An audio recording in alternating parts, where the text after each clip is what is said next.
Belə, bugünkü qonaqlarımızdan biri BMW F1 avtomobilidir. Bu avtomobil sahibi avtomobili səhər tezdən işə getməzdən öncə gətirdi, qoydu bizim yanımıza və çıxdı, getdi. Dedi, qardaş, bax gör, nəyə ehtiyac varsa onları aradan qaldıraq və nəyə ehtiyac olduğunu avtomobil sahibinə WhatsApp üzərindən video görüntü ilə zəng eləyərək başa saldıq, göstərdik. Deməlidir, üst qışqa prokladkasını yağ axıdırdı. Bu da gördüyünüz kimi təzə üst qışqa.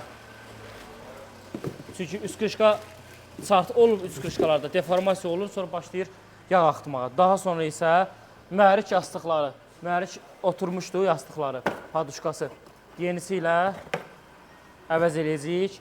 Bundan əlavə olaraq avtomobildə svetsalar, alışma şamları yenisi ilə, orijinali ilə əvəz olunacaq və askı sistemində arxa stupsiya patsenik dəyişiləcək. Daha sonra isə turbo xortum dəyişiləcək, yenisi ilə əvəz olunacaq. Bundan əlavə olaraq daha sonra bir dənə də ehtiyat sistemimiz olmalıydı. Bir dənə bunu saxlayarda. Tanrı getdi. Turbo patrufkası gətirib qoymadım mən bura. Turbo patrufkası var idi. Nə? Əlavə olaraq turbo patrufkası orijinali ilə əvəz eləyəcəyik. Bütün lazımi ehtiyat hissələrini sifariş eləmişik, gəliblər.